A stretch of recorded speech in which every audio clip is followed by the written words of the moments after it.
والصلاة والسلام على نبينا محمد وعلى آله وصحبه أجمعين أما بعد. La première obligation qu'incombe à chaque musulman est celle de corriger sa croyance. Hier, on a parlé du repentir. Donc celui qui veut cheminer vers Allah subhanahu wa ta'ala, il doit respecter le sens des priorités. Il commence par les éléments les plus importants. Et la chose la plus importante, la priorité des priorités, qu'incombe à chaque musulman et chaque musulmane, c'est celle de corriger sa croyance. Ce qu'on appelle l'iman, la foi. Ce qu'on appelle aussi l'aqidah, le dogme. Et ce qu'on appelle aussi le tawhid, l'unicité. Et cette croyance n'est pas seulement une théorie. Cette aqidah est une touche éducative. La aqidah, elle a un effet spirituel profond sur la conscience du croyant et sur son comportement.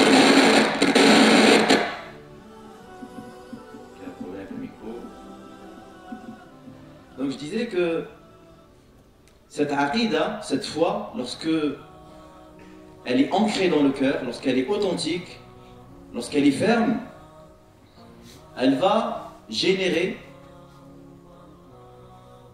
un effet sur le comportement, sur l'attitude et sur ce qu'on a mentionné hier, la saveur de la foi.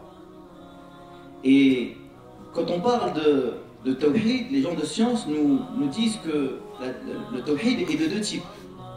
Il y a ce qu'on appelle le tawhid de la connaissance et de l'affirmation, et il y a ce qu'on appelle le tawhid de la requête et de la volonté. Tawhid al-talab. Tawhid al-talab, c'est le tawhid qui consiste à que tu comprennes que seul Allah mérite d'être adoré. On l'appelle également le tawhid al-uluhiyya, tawhid de la divinité. Que tu comprennes que le seul qui mérite d'être adoré est Allah Azza wa Jal. Et l'autre tawhid, qu'on appelle le tawhid de la connaissance et de l'affirmation, il englobe le tawhid de la seigneurie, qui consiste à croire que Allah est le seul créateur, et également il englobe le thème que nous allons aborder aujourd'hui, qui est la foi au nom d'Allah Azza wa Jal et la foi en ses attributs.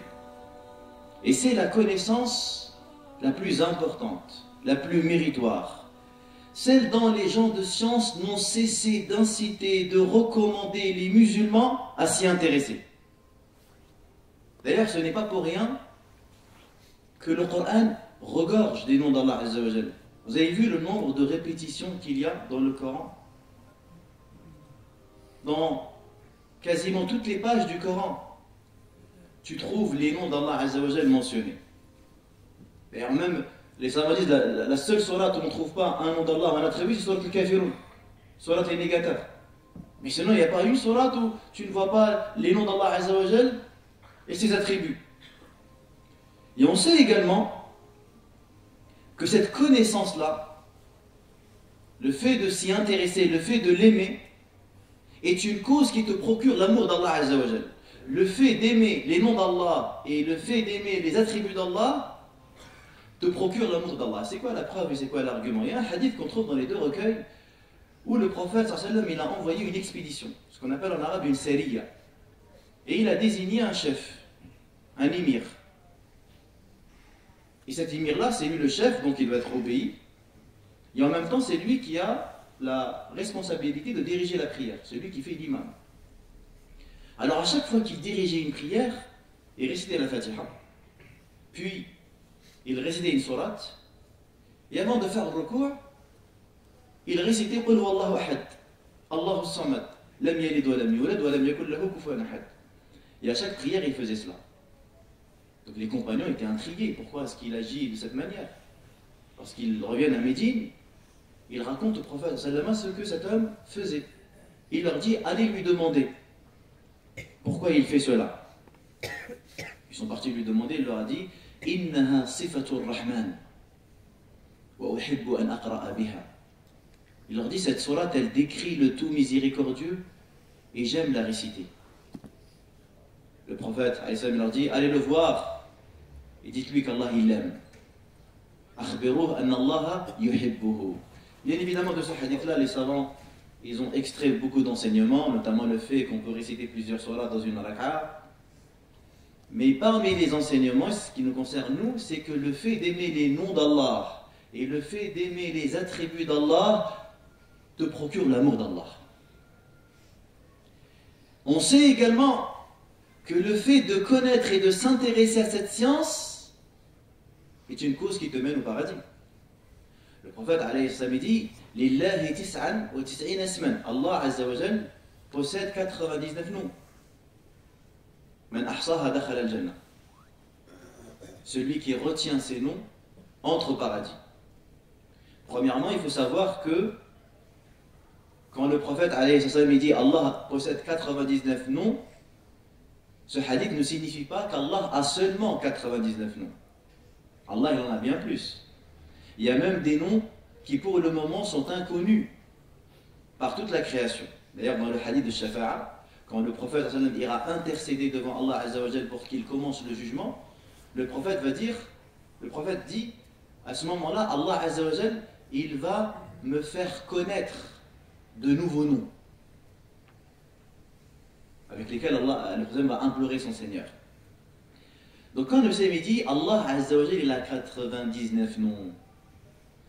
Man ahsaha dakhala al-jannah, celui qui les retient. Le prophète il a utilisé le terme ahsaha. Al-ihsa, c'est pas seulement la mémorisation, c'est pas seulement la conservation de ces noms. Al-ihsa, ça englobe bien évidemment la conservation de ce nom, mais également la connaissance des significations de ce nom, mais également la mise en pratique de ces noms, et également l'invocation d'Allah Azza wa Jal avec ces noms. C'est pourquoi recenser ces noms n'est pas seulement de les connaître. Même ça, la plupart d'entre nous ne les connaît même pas. La plupart, tu lui demandes 5, au bout de 5, dis non, il s'arrête. Mais recenser ces noms, ça signifie avoir leur signification présente à l'esprit. Donc une voiture Algen EM044 QB, donc une Audi, s'il peut la déplacer. Voilà, je vous en fais. Donc recenser ces noms signifie avoir leur signification à l'esprit, avoir le cœur habité par l'effet de cette connaissance, parce que pour les ulama, chaque nom produit un effet, chaque nom produit un état particulier. Donc imagine-toi, lorsque tu vas aborder ces noms l'un après l'autre et que Allah subhanahu wa ta'ala va t'accorder la réussite dans ton apprentissage. Parce qu'encore une nouvelle fois, revenons toujours à l'essentiel. La science n'est qu'une cause. C'est pas parce que je vais acheter un livre sur les noms d'Allah et je vais l'apprendre par cœur que la guidée elle est garantie. Et que je vais faire partie parmi l'élite. Celui qui guide c'est Allah.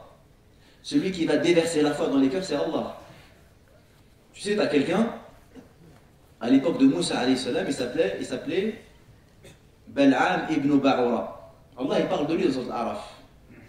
Et quand Allah il parle de lui, il le compare à un chien qui allait. Mathaluhu kamathalil kalbi in tahmil alayhi yalhath aw tatrukhu yalhath. Cet homme-là, Allah lui avait donné la connaissance du nom suprême. Ism al-A'zam. ولو شئنا لرفعناه بها ولكنه أخلد إلى الأرض واتبع هواه. Moussa l'avait envoyé pour faire da'wah. Mais quand il est arrivé vers cette cité, ils ont réussi à l'acheter. Ils ont réussi à le corrompre en lui proposant de la dunya, du pouvoir. Et il s'est égaré. Alors qu'il avait la connaissance du nom d'Allah suprême. Iblis, Satan, alayhi la'anatullah, n'a-t-il pas une grande connaissance d'Allah? Iblis n'était pas un pieux à l'époque. C'était un djinn qui avaient le rang des anges, subhanallah. Quand Allah s'adresse aux malaïkas, وَإِذْ قَالَ رَبُّكَ لِلْمَلَائِكَةِ اسْجُدُوا لِآدَمَ فَسَجَدُوا إِلَّا إِبْلِيسَ. Pourtant, Iblis, c'est un djinn, c'est pas un ange. Mais malgré cela, il était concerné par cet ordre, parce qu'il avait atteint le niveau des anges, tellement il était pieux. Regardez la chute, regardez la dégradation. La science en soi n'est pas un gage.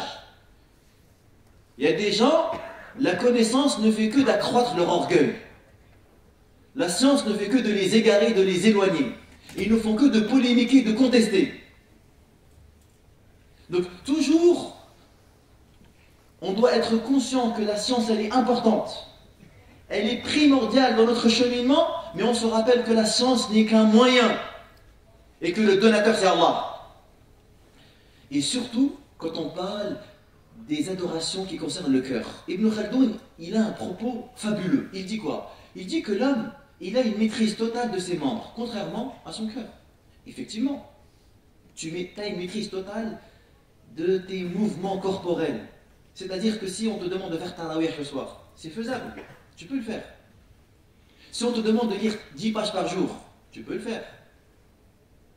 On te demande de jeûner, tu peux. Si on te demande de lire le Coran comme lisaient les Sahaba clôturaient toutes les semaines, tu peux le faire. On est capable de le faire. 2 heures, 3 heures par jour, tu es capable de lire 10 hizb. Tu peux le faire. Oui. Mais est-ce que on est en mesure, est-ce qu'on peut réaliser tout de suite là les adorations du cœur qu'avaient les Sahaba? Est-ce que je peux être véridique comme était Abu Bakr as-Siddiq? Est-ce que je peux craindre Allah subhanahu wa ta'ala comme Omar ibn al-Khattab craignait Allah? Est-ce que je peux avoir un niveau de pudeur semblable à celui qu'avait Uthman ibn Affan? Et on sait que c'était tellement un homme pudique que même les anges avaient de la pudeur à son égard. On est bien d'accord que c'est un truc qu'on ne maîtrise pas. Vous savez, le cœur, subhanallah, c'est un organe, il est spécial.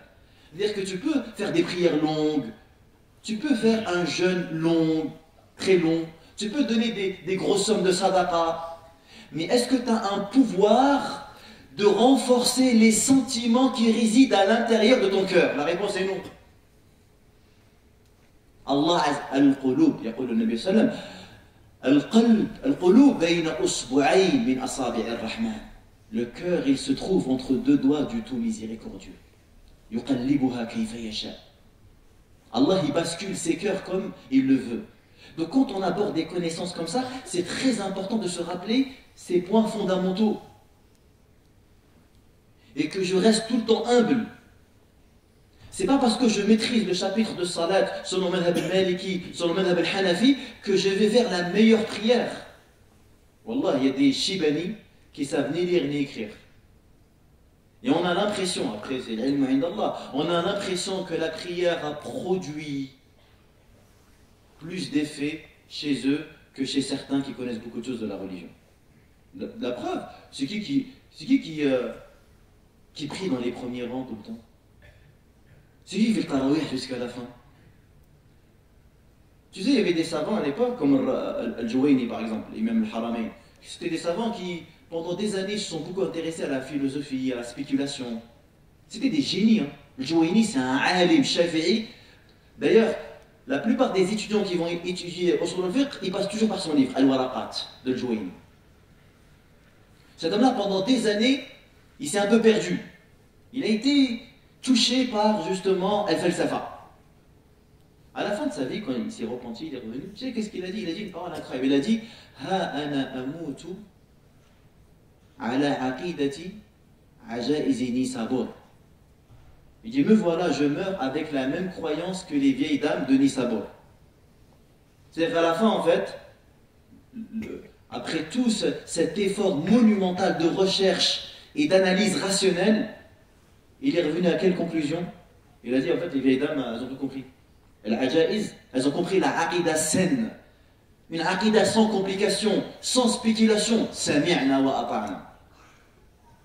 Comme ça des sahaba. C'est pourquoi les divergences, sur l'Aqidah, elles sont apparues après l'époque des Sahaba. Les Sahaba, c'est des gens simples. Il y a eu des petites divergences comme est-ce que le prophète a vu Allah pendant le voyage de l'ascension et il ne l'a pas vu?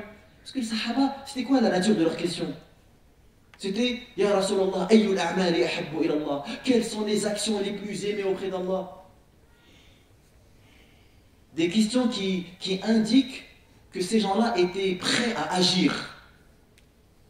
Ils n'étaient pas là pour polémiquer, pour spéculer, pour... chose qui est venue après. Où tu peux trouver quelqu'un pendant des heures, il est en train de débattre sur une question, mais la nuit, il ne va pas se lever pour prier, tu vois.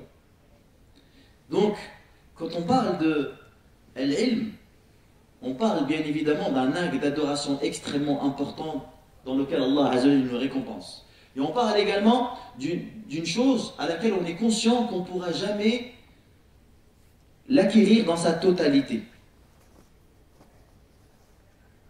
وَمَا أُوتِيتُ مِنَ الْعِلْمِ إِلَّا قَلِيلًا, Allah nous dit. Regardez ce magnifique hadith dans le Bukhari, quand justement un jour, Moussa alayhi salam, un homme lui a posé la question, il a dit, Moussa a fait un discours, une exhortation touchante. Un homme lui a dit, y a-t-il quelqu'un qui connaît plus que toi? Moussa lui a dit non. Allah lui fit un reproche, parce qu'il n'a pas dit Allahu A'lam. Allah lui a dit, un de mes serviteurs, qui se nomme Al-Khadir, le verdillon, il possède une connaissance que toi tu n'as pas, ya Moussa. Et immédiatement, Moussa alayhi salatu wassalam, il a retroussé ses manches. Seigneur, montre-moi où se trouve cet homme. Regardez comment Moussa il est dynamique, comment Moussa il est fervent. Et rappelez-vous dans le Coran, sur Taha, وَعَجِلْتُ إِلَيْكَ رَبِّي لِتَرْضَى. Et je me suis empressé vers toi, Seigneur, afin que tu sois satisfait. Donc Moussa demande à Allah de lui indiquer l'emplacement de Al-Khadir. Et Allah Azza wa Jalla va lui indiquer l'emplacement de Al-Khadir. Et Moussa, il va entreprendre un voyage pour se rendre chez Al-Khadir. Moussa sait pertinemment qu'il est meilleur que Al-Khadir. Moussa, c'est un prophète et un messager. Al-Khadir, selon la majorité des savants, c'est un wali. C'est un homme pieux. Et selon certains, c'est un prophète. Mais Moussa, il est prophète, il est aussi messager. Il a reçu At-Tawrat. Moussa fait partie parmi Ulul Azm min ar-Rusul. C'est le troisième. Après Muhammad sallam et Ibrahim, en troisième mois, c'est Moussa alayhi salam. Et les savants, ils sont unanimes. Ils se divergent juste sur le quatrième et le cinquième. Est-ce que c'est Isa et Nuh, ou est-ce que c'est Nuh et Isa alayhi salam. تلك الرسل فضلنا بعضهم على بعض. منهم من كلم الله وهو موسى alayhi salam. Regarde. Alors que Moussa alayhi salam se trouve sur un bateau en compagnie de Khadir. Ils ont embarqué gratuitement parce que les gens ont reconnu le Khadir. Et là, il y a un petit oiseau qui se pose sur le bord du bateau et il va picorer dans l'eau. Il va prendre une petite goutte. Le Khadir, il va s'adresser à Moussa. Il va dire, Ya Moussa, ma ilmi wa ilmuka min ilmi Allah, illa kama akhadha hadha al-usfur min hadha al-bahr. Il dit, Ya Moussa, ma science est ta science. Si on venait à comparer cela avec la science d'Allah, ça serait comme cette goutte d'eau que l'oiseau vient de prendre de l'océan. C'est-à-dire, chemine, apprends, apprends, apprends, mais n'oublie pas que tout ce que tu connais, c'est peu. Donc reste toujours humble, reste toujours désireux de rechercher le plus. Et dis, Seigneur, augmente ma science. Le Qurtubi dit, non, il dit, la seule fois où Allah il a demandé à son prophète de demander le rajout d'une chose, c'était de demander de lui rajouter la science. Il dit, ici il y avait quelque chose de plus honorable que la connaissance qui procure l'amour d'Allah et la crainte d'Allah. Allah il aurait ordonné à son prophète de demander le rajout. Et oui mes frères, parce que Allah il nous a honorés, nous les humains. Par quoi il nous a honorés? Par rapport au reste de la création. Il nous a honorés par la raison, par la faculté de penser, d'apprendre, de connaître, de progresser. وَلَقَدْ كَرَّمْنَا بَنِي آدَمَ وَحَمَلْنَاهُمْ فِي الْبَرِّ وَالْبَحْرِ. Karramna, nous avons certainement honoré. Allah, il a honoré les fils d'Adam. Et par quoi Allah, il a distingué l'humain du reste de la création? La faculté de penser. Et parmi les finalités de la charia, tellement la préservation de la raison elle est importante, que c'est une finalité parmi les finalités de la loi islamique. C'est pour préserver la raison que Allah il a interdit l'alcool, il a interdit les drogues, il a interdit les jeux de hasard. C'est pour préserver la raison que Allah il nous a obligés de rechercher la science. L'acquisition du savoir est un devoir qui incombe à chaque musulman et à chaque musulmane. Regardez aujourd'hui beaucoup de jeunes, malheureusement, tout ce qu'ils font comme acte pour porter atteinte à leur raison. Nombre d'heures qu'on passe devant les écrans. On est en train de tuer nos enfants et de nous tuer nous-mêmes, alors qu'on sait très bien que l'exposition devant les écrans porte atteinte à tes capacités cognitives. Le nombre de jeunes, regardez aujourd'hui, c'est plus la chicha, le shit, c'est devenu même les gaz hilarants, etc. C'est-à-dire qu'il n'a rien à faire de sa raison. Il n'a rien à faire. Elle n'est pas entretenue. Il n'a pas conscience que c'est par cet élément qu'il va être en mesure de comprendre la grandeur d'Allah et la beauté d'Allah. Tu vois, être un bon musulman, c'est un tout. Hein. C'est pas tu fais 2-3 choses, non. Si tu veux être au top, eh ben va jusqu'au bout. Tu dois te préserver entièrement. Et en commençant par la préserver de ton aql. Parce que plus ton aql il sera en bonne santé, il sera en mesure de bien comprendre, un aql imaginatif, ben plus tu seras en mesure justement de comprendre ces belles significations. Parce que wallah, que c'est une science extrêmement belle et importante. Regardez, quand Ibn al-Qayyim il nous parle de cette science-là, qu'est-ce qu'il dit? Écoute juste ces paroles-là. Il dit, il n'est pas de plus immense besoin pour les âmes que de connaître leur Créateur, de l'aimer, de l'évoquer, de s'en réjouir et de se rapprocher de lui. Tout cela n'est possible qu'à travers la connaissance de ses noms et de ses attributs. Ainsi, plus le serviteur est savant de ses noms et attributs, et plus il connaît Allah, l'invoque et se rapproche de lui. Et au contraire, plus il ignore les beaux noms d'Allah et ses attributs, plus il méconnaît Allah, le déteste et s'éloigne de lui.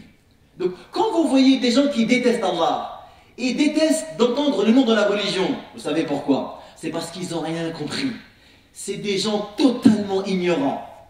Ils ont une ignorance totale de leur Créateur. Il dit, plus il ignore les bons noms d'Allah et ses attributs, plus il méconnaît Allah, le déteste et s'éloigne de lui, et Allah estime son serviteur selon l'estime que celui-ci lui accorde. Voilà comment Ibn al-Qayyim cherche à quoi? À stimuler, à réveiller, à provoquer en nous une énergie pour rechercher cette connaissance. Parce qu'on est capable de le faire. Regarde ce qu'il dit un savant qui s'appelle Iwam al-Sunna al-Asbahani. Il dit فَيَنْبَغِي لِلْمُسْلِمِينَ, il convient aux musulmans, أَنْ يَعْرِفُوا أَسْمَاءَ اللَّهِ, il convient aux musulmans de connaître, d'apprendre les noms d'Allah, وَتَفْسِيرَهَا, ainsi que leur signification. فَيُعَظِّمُ اللَّهَ حَقَّ تَعْظِيمِهِ, afin qu'il magnifie Allah comme il mérite d'être magnifié, afin qu'il vénère Allah comme il mérite d'être vénéré, afin qu'ils aiment Allah comme il mérite d'être aimé. Comment tu veux aimer quelqu'un que tu ne connais pas? Comment tu veux espérer quelqu'un que tu ne connais pas? Comment tu veux avoir confiance à quelqu'un dont tu n'as pas pris le temps de le connaître, de l'observer? D'observer ses signes.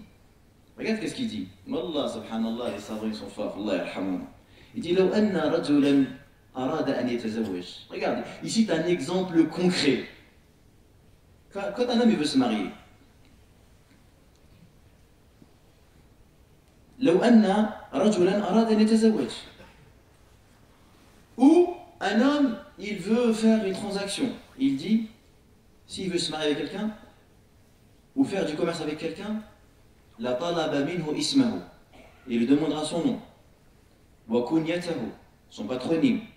Wasma abi, le nom de son père. Wasma jaddihi, et le nom de son grand-père. Wasa'alahu an saghiri amrihi wa kabiri. Et il lui posera des questions sur toutes ses affaires, petites ou grandes. Tu vas t'engager avec quelqu'un, tu vas investir toutes tes économies. Tu vas le faire avec le premier venu? Ou est-ce que tu vas bien te renseigner? Khoya, je me suis bien renseigné. Quand tu veux demander une femme en mariage, surtout si, masha'Allah, avec un projet solide, ça fait des années que tu te prépares spirituellement, économiquement, etc. Tu prends la première venue comme ça? Tu as dit je veux me marier, ok, semaine prochaine? Ou est-ce que tu te renseignes, tu prends le maximum d'informations? Il dit Fallahu alladhi khalaqana, Allah qui nous a créés, wa razaqana, et qui subvient à nos besoins. Wa nahnu narju rahmatah, et nous espérons sa miséricorde. Wa nakhafu min sakhatih, et on craint sa colère. Aoula, et prioritaire. An na'rifa asma'ahu wa sifatahu wa na'rifa tafsiraha. Wallah, c'est un exemple intéressant. Parce que effectivement, tu prends les jeunes de maintenant, vas-y, parle-moi d'un joueur de foot, parle-moi de je ne sais quoi, tu vas voir, dès qu'il va citer un nom, immédiatement il est envahi par plein de souvenirs. Tu vois? Quand tu connais bien la chose, je te parle d'une ville que tu connais bien, chaque année tu vas là-bas. Tu l'as visitée entièrement, rue par rue, quartier par quartier. Quand je te cite le nom de cette ville, toi, ce nom-là, il te révèle beaucoup de choses. Parce que tu la connais, tu l'aimes, il t'a passé énormément de temps, tu connais son histoire, tu connais plein de choses sur elle. Contrairement à quelqu'un qui connaît que son nom. Il connaît que Agadir, Marrakech, Alger. Il connaît rien d'autre que le nom. Subhanallah.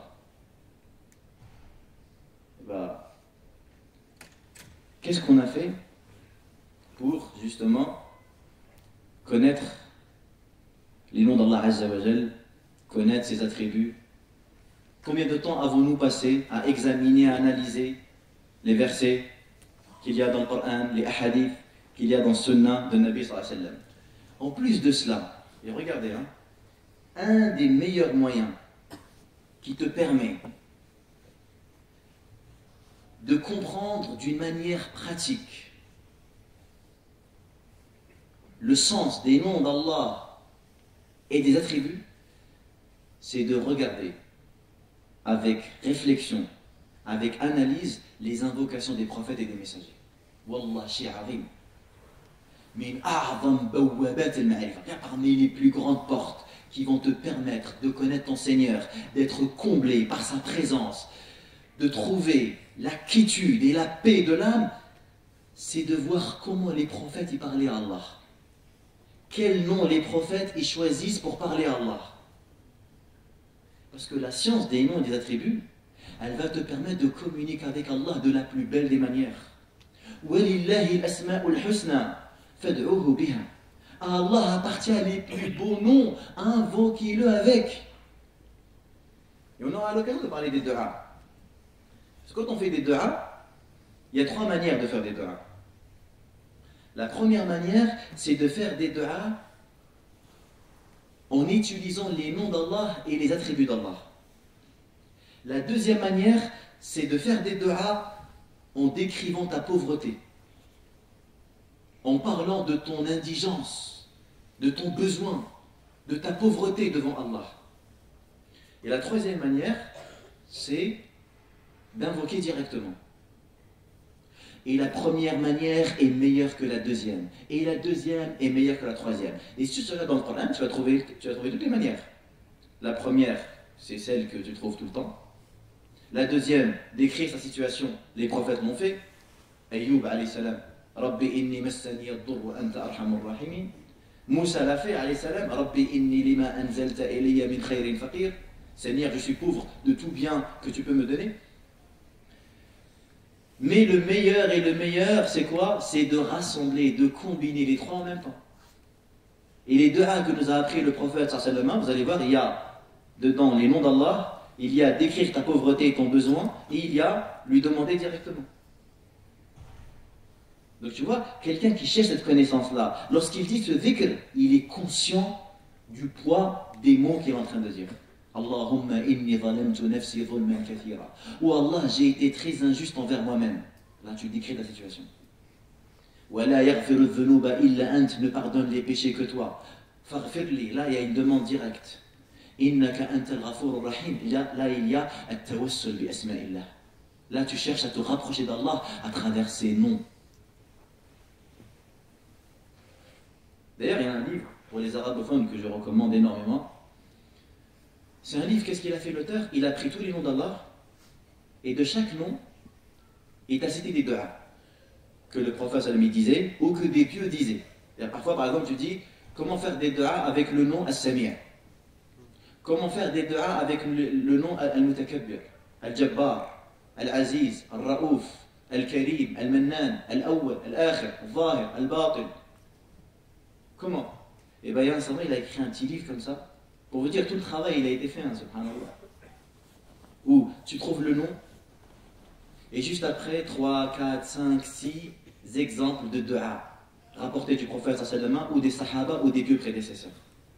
Ce livre, il s'appelle Fad'uhu biha, écrit par Abu Bakr ibn Muhammad al-Bakhit. C'est-à-dire que subhanallah, toute la matière, elle est là, vous voyez. Le livre d'Allah, il est là. La sunna, elle est là. Ton cerveau, il est là. Pour apprendre la langue arabe, pour te renseigner, etc., pour acquérir la connaissance. Tout est disponible. Mais le plus important, c'est ici.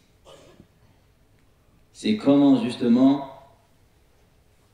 provoquer cette volonté. Comment la stimuler. Comment respecter le pacte qu'on a avec Allah Azza wa Jal. C'est un pacte d'amour avant tout. La ilaha illallah.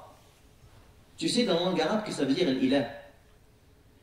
Al-ilah, c'est l'objet auquel aspire le cœur. Et il se concentre sur lui jusqu'à rassembler toutes les sensations jusqu'au degré de la soumission. C'est ça l'ilah. Et il a vidé son cœur de toute aspiration, excepté l'aspiration vers sa divinité.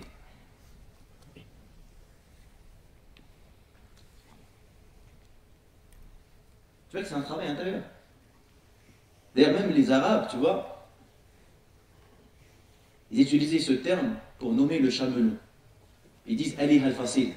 Al-Fasil, c'est le chamelon. Et quand une chamelle, elle met bas, elle laisse donc le chamelon dans la tente pendant qu'elle, elle va se nourrir, elle va paître. Et donc quand elle se nourrit, quand elle s'éloigne de son petit, il se met à gémir. Il gémit, il commence à pleurer. Il cherche sa maman. Donc les Arabes, ils disent Ali al-Fasil. C'est-à-dire que le ilah du fasil ici, c'est la chamelle. Le chamelon aspire à retrouver sa maman. Ali al-Fasil. Regarde même le nom, comment il est. C'est pour ça que Al-Ilah huwa alladhi ta'lahu al-qulub. Al-Ilah est celui qui est vénéré par les cœurs. Pourquoi? Parce que les cœurs, ils ont appris à connaître sa grandeur, sa perfection. Allah, il est le seul qui détient les noms excellents, les attributs parfaits, qui n'ont aucun défaut. Asma'ul husna wa sifatul ula la yulhaq naqs min al-naqais abadan. Aucun manquement, aucune imperfection ne peut toucher les noms d'Allah Azza wa Jal et ses attributs. Et vous savez également pourquoi également c'est très important de connaître le nom d'Allah Azza wa Jal? Parce que Allah il aime que les effets de ces noms se manifestent dans la création. Et il est généreux, il aime les généreux. Il est miséricordieux, il aime ceux qui font miséricorde. Ar-Rahimun yarhamhum ar-Rahman.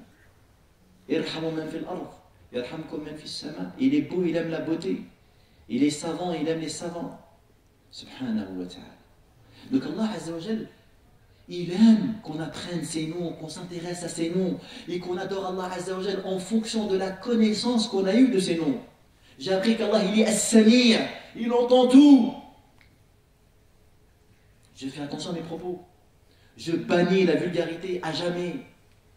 Je suis exigeant vis-à-vis de mon vocabulaire et de ce qui sort de ma bouche, parce que je n'ai pas envie, parce que j'ai constamment le sentiment de la présence d'Allah, de son regard, qu'il m'écoute, il m'entend, il me voit.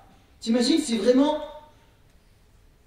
cette connaissance-là était actualisée à chaque instant de nos vies? T'imagines le niveau de piété vers lequel on va grimper? Et c'est ça le niveau le plus élevé. Al-ihsan, an ta'bud Allah ka'annaka tarah, fa in lam takun tarahu fa innahu yarak. La bienfaisance consiste à adorer Allah comme si tu le voyais, et si tu ne le vois pas, certes lui il te voit. En fait, bien évidemment, seulement pour vous dire quoi les frères, que souvent t'as vu, t'as des gens ils te disent Ri, moi je vois des gens, ils sont dans la religion Khoya, ils sont pires qu'avant. Tu sais, t'as des gens comme ça, ils montrent une certaine raideur, une certaine dureté, une certaine méchanceté, à tel point où ces gens-là, ils deviennent une fitna, ils deviennent une tentation pour le musulman novice, le musulman néophyte, le musulman qui ne comprend pas grand-chose de la religion. D'ailleurs, Allah dans le dit, Seigneur, ne fais pas de nous une fitna pour les mécréants. Ya Rabbi, fais pas de moi que je sois une fitna pour un mécréant. Quand un mécréant il me voit, il se dit à lui-même, il dit bah, si cette personne-là avait la vérité, il ne serait pas comme ça. Si la vérité a habité son cœur, il aurait rayonné de son attitude, il aurait brillé dans son comportement, et du coup tu deviens une fitna. Bien évidemment, lui il n'est pas excusé, hein, parce qu'il n'a pas à se fier au comportement des gens, il doit aller regarder le Coran et la Sunna. Il n'aura pas d'étude devant Allah. Mais est-ce que moi et toi on aimerait bien être des gens qui repoussent les gens du droit chemin? On n'aimerait pas. Le problème c'est que il y a des frères, quand ils commencent dans la religion, eh ben, ils ne s'imaginent pas que ces éléments-là sont les éléments prioritaires qu'ils doivent connaître et apprendre et appliquer et s'efforcer à en être imprégnés. C'est que souvent, ces sujets-là, ils sont absents. La preuve, comme je vous ai dit, aujourd'hui, même après le cours, chacun parmi vous, il essaie de interroger son frère. Cite-moi 10 noms d'Allah et dis-moi leur signification. Je ne te dis pas une signification approfondie, c'est quoi l'étymologie du terme, la racine, non, ou un hadith, non, juste 10 noms, tu les cites comme ça, et tu me dis à peu près le sens. Et vous allez voir que beaucoup sont en cours d'argument, beaucoup sont incapables de mentionner 10 noms d'Allah. Que dire de faire l'effort de, comme on a dit tout à l'heure, de comprendre la signification et de l'avoir à l'esprit constamment, de faire ce djihad sur le cœur. Que le cœur il soit habité par les effets de ces noms. Que même ton analyse de la vie, tu vois, quand tu vois les épreuves, parce que les actes d'Allah, af'alullah, c'est aussi un élément merveilleux d'apprentissage. Pourquoi Allah il éprouve telle personne de telle manière, il éprouve telle personne de telle manière, pourquoi Allah m'a décrété telle chose, telle chose, telle chose. Et bien quand Allah il te donne cette capacité d'aller au-delà des apparences, parce qu'un mécréant il va dire le monde, quand il voit ce qui se passe dans le monde, celui qui est privé de la lumière de la foi, il voit le chaos, il voit que la vie n'a aucun sens. Il dit on vit, on souffre et après on meurt.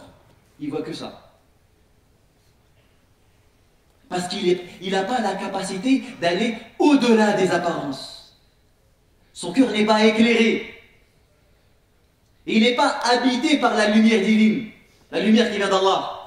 C'est Allah qui illumine les cœurs. C'est pour ça que je dis, parmi les doigts, Allahumma ati nafsi taqwaha, zakkiha anta khayru man zakkaha, anta waliyuha mawlaha. Et comme on l'a dit la dernière fois, wa as'aluka ar-ridha ba'da al-qada. Parce que celui qui apprend les noms d'Allah, il sait que Allah Azza wa Jal ses attributs sont infinis. Allah, son nom c'est Al-Hakim, il a la sagesse. Et la sagesse, c'est le contraire de l'absurdité. La sagesse, ça veut dire que tout ce que Allah fait, il le fait avec sagesse. Il met chaque chose à sa place. Mais que toi, en tant qu'être humain, tu n'es pas en mesure de décrypter et de comprendre tous les actes d'Allah. Et pour comprendre la justice d'Allah, il faudrait avoir la même connaissance que lui. Sinon, c'est impossible de comprendre sa justice. Et avoir la même connaissance qu'Allah est impossible. Parce que l'islam, la religion, elle est fondée sur le tawhid. Le tawhid, c'est quoi? C'est la ilaha illallah. C'est Qul huwa Allahu ahad, Allahu samad, lam yalid wa lam yulad, wa lam yakul lahu kufuwan ahad.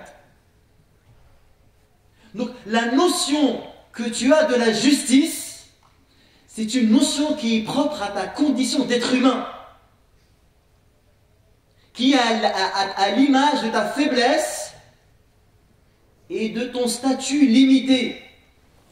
Donc tu seras incapable d'appréhender la sagesse divine dans sa totalité. C'est pour ça que nous, on va voir Allah. Bi'idhnillah, si on meurt dans la foi, Allah nous permet cela. Allah, il peut être vu, n'est-ce pas? Mais Allah ne peut pas être cerné par la vue. Allah, il dit ila rabbiha nadira. Mais Allah, il dit aussi la tudrikuhu al-absar wa huwa yudriku al-absar. Et on peut le voir. Bi'idhnillah, si Allah nous permet. Mais tu ne peux pas le cerner. Allah, il est au-delà, il est au-dessus de tout ce que tu peux imaginer. Et c'est pourquoi, regardez dans le hadith de Nabi sallam, comme on l'avait dit vendredi, il demande la plus belle chose qu'il y a dans la vie d'ici-bas et la plus belle chose qu'il y a dans la vie de l'au-delà. Et je te demande de m'accorder le désir ardent de vouloir te rencontrer.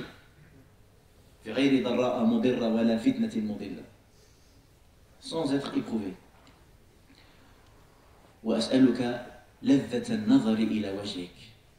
Et je te demande de m'accorder le plaisir, la jouissance de regarder ton visage.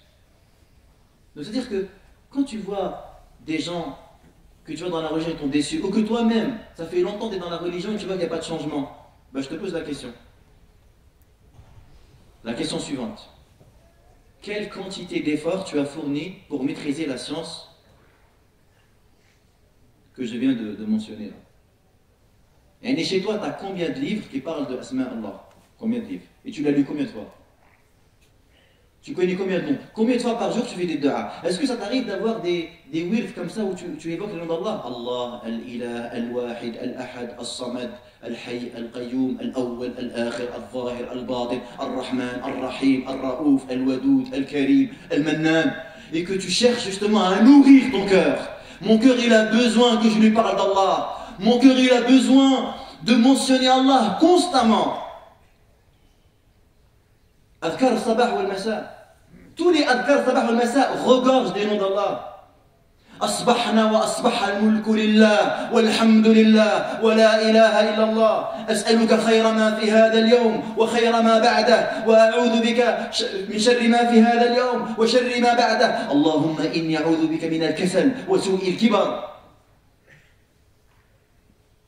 اللهم أسألك العافية في الدنيا والآخرة اللهم أسألك العفو والعافية في ديني ودنياي وأهلي ومالي اللهم استر عوراتي وآمن روعاتي واحفظني من بين يدي ومن خلفي وعن يمين وعن من فوقي وأعوذ بعظمتك أن أغتال من تحتي. Tous les matins, tous les soirs, رضيت بالله ربا وبالإسلام دينا وبمحمد صلى الله عليه وسلم نبيا. Tous les matins et soirs, 7 fois, حسبي الله الذي لا إله إلا هو عليه توكلت وهو رب العرش العظيم. Tous les matins, اللهم إني أصبحت أشهدك وأشهد حملة عرشك وملائكتك وجميع خلقك بأنك أنت الله وحدك لا شريك لك. Tous les matins et tous les soirs, اللهم أنت ربي خلقتني وأنا عبدك وأنا على عهدك ووعدك ما استطعت أعوذ بك من شر ما صنعت. Tous les matins 100 fois, سبحان الله وبحمده. Subhanallah wa bihamdih. Est-ce que nous avons ce genre de discipline dans notre quotidien? Parce que si tu veux travailler réellement ta foi, c'est par cette éducation spirituelle. Elle est primordiale. Ibn Qayyim dit, je voyais Ibn Taymiyyah après le Fajr, il restait assis. Et il évoquait Allah pendant des heures, jusqu'au Duha. Et puis il se retournait vers moi et me disait, Hadihi radwati, c'est ma nourriture. Si je ne la prends pas, va au fatrouay. Si je ne prends pas ça, j'ai plus de force. Parce que celui qui est absorbé par le souvenir du divin, il sera toujours régénéré, il sera toujours actif dans son cheminement. Allah lui donnera la force. Quand Fatima a demandé au prophète sallam de lui envoyer une servante, parce que les tâches ménagères devenaient pénibles pour elle. Elle a demandé, elle est partie voir Aïcha, dès qu'on a mis voix, que Nabi vient, dis-lui, s'il a une servante, il me l'envoie. Il rentre Nabi sallam à la maison, Aïcha lui dit, ta fille elle est venue et elle voudrait que tu lui donnes une khadima. Il part le soir alors qu'elle est allongée sur son lit avec son mari Ali ibn Abi Talib. Regardez la douceur, l'enseignement de Nabi sallallahu alayhi wa sallam. Il rentre chez eux, il se met entre les deux, il s'assoit. Il lui dit, Ala u'allimuki, ne veux-tu pas que je t'enseigne des mots? Ils sont meilleurs pour toi que d'avoir une khadima. Elle a dit, oui, Al-Soullah. Il lui a dit, avant de dormir, tu dis 33 fois Subhanallah. Et 33 fois Alhamdulillah. Et 34 fois Allahu Akbar. C'est meilleur pour toi que d'avoir une khadima. Ali, il a dit, Wallahi, je n'ai jamais délaissé ce dhikr depuis que je l'ai entendu de la bouche du prophète. Ils l'ont dit, même pendant la nuit qui a précédé la bataille de Siffin. La bataille de Siffin, elle est connue.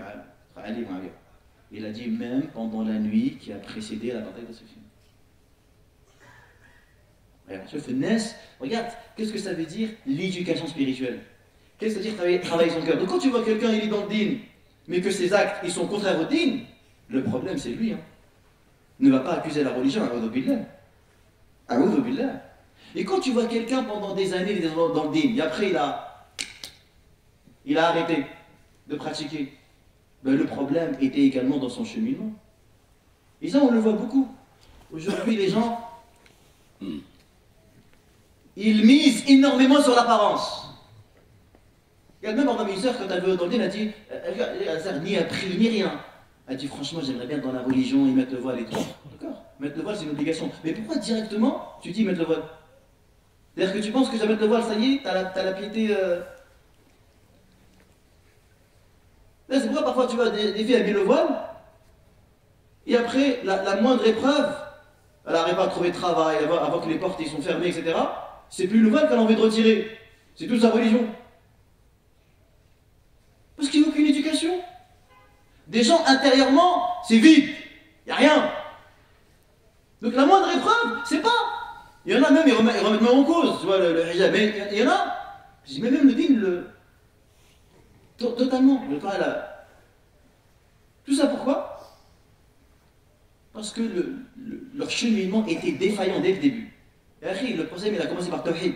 Tous les prophètes, ils ont commencé par Tawhid. Et Tawhid, c'est la connaissance d'Allah. C'est connaître sa grandeur, son unicité, sa majesté. Et que tu es prêt à tout sacrifier pour lui. Et que tu gardes constamment confiance en lui. Donc vous voyez, ça c'est des sujets qui sont primordiaux et qui sont nécessaires. Et que malheureusement ils sont absents chez beaucoup de personnes. Qu'Allah subhanahu wa ta'ala nous accorde la réussite, la guidée et qui nous permette justement